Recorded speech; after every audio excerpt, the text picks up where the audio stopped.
fans in the crowd. He became involved in South Africa's liberation struggle at the age of 15 when the apartheid government imposed a state of emergency. Brother Naidu was arrested numerous times, charged for violating provisions against mass mobilization and civil disobedience. Eventually, he was forced to go underground before going to the UK.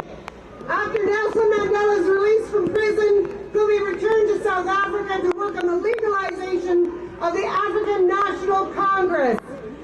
And since 2009, he's been the executive director of Greenpeace International.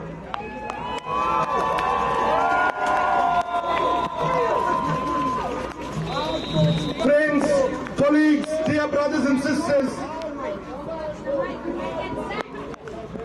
the first message that Greenpeace, the global call to action against poverty, the global campaign for climate action wants to say is that this is the Canada we know.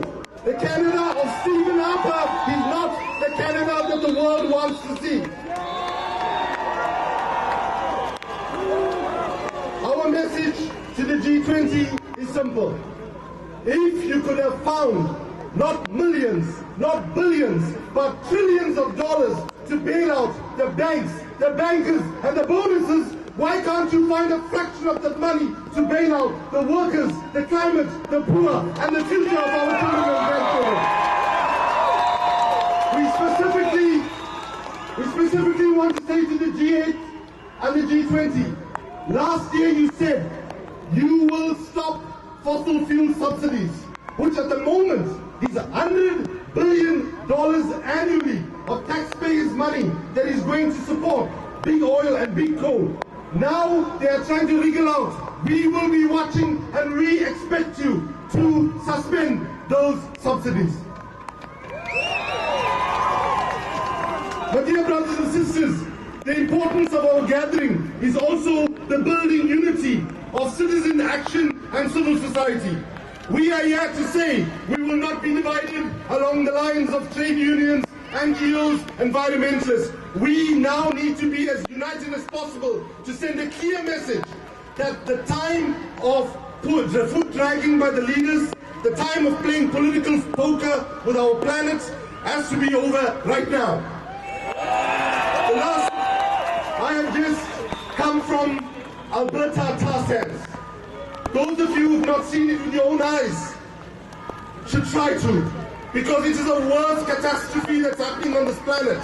And to put it in terms of the Gulf of Mexico oil spill, what is happening in Alberta tar sands is the Gulf of Mexico oil spill happening in slow motion every single day, violating the rights of First Nations and violating the communities around the entire state of Alberta.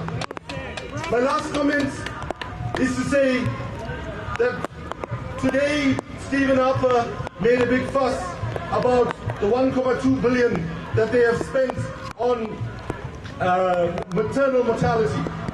We know that if there is political will, resources can be found to support developing countries to ensure that they have the resources to adapt and mitigate climate change.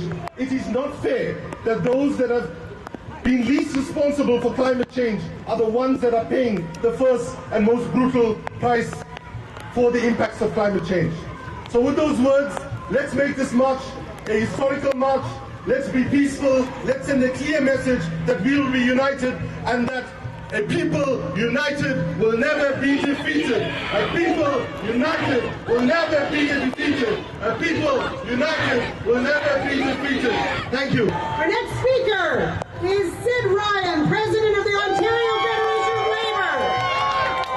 Sid was elected as President of the OFL in November of 2009. He came to office on a three-point program to build labour unity, social solidarity, and a new economy.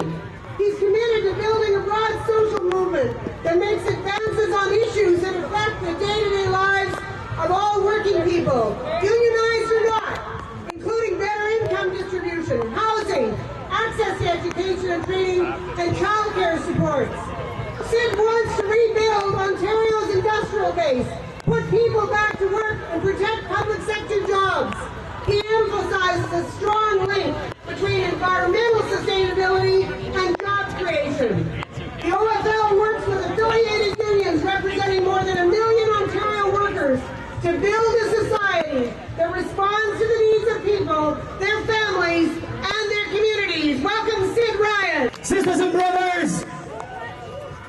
Let me say, on behalf of the Labour movement in Ontario, a very solid welcome on behalf of 1 million workers to the environmentalists in the Labour movement, public sector workers and private sector workers and our community partners.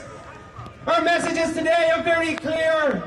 We want to say to Stephen Harper how disgraceful it is that the First Nations peoples in this country of ours are living in abject poverty, and 100 communities are living without drinking water on a daily basis. Instead of spending $1 billion on security, we could have gone and built water treatment plants right across this province, such that our native children can actually live in health and have a decent standard of living. And instead, we're faced with water cannons, we're faced with sonic cannons, we're faced with rubber bullets and plastic bullets. 19,000 security forces, special armed forces from the Canadian Armed Forces. Sisters and brothers, our city is under siege. Why? Because the citizens of our nation, the citizens of our communities want to speak with one voice to the world leaders and say, hold on here a second, my friends. It wasn't the workers of the world or the workers of Canada that caused this financial crisis. We don't want to see a transferring of wealth from the public sector into the hands of the financial private sector. What we want to see is a transfer tax on all of those financial transactions. Let the corporate sector, let the financial sector pay for the economic crisis that they have created. We don't want to see a repeat of the Martin era in the 1990s. We want to say to Cameron from the UK, you can keep the Paul Martin austerity program of the 1990s. We're not going back to a time when our healthcare system was getting privatized, when unemployment insurance was slashed, and only 30% of Canadian workers can access that program, even though every single one of us have to pay into it. We're not going to a point where the young children exiting our universities are doing so with a massive debt load on their shoulders. That's a program we don't want anymore, my friends. And finally, we want to say about globalization, that Valley Inco, you've got the fate of the world in your hands. We don't want to see corporations coming into this nation of ours, taking the natural resources out of the ground and kicking the workers to the side of the streets for one solid year in Sudbury.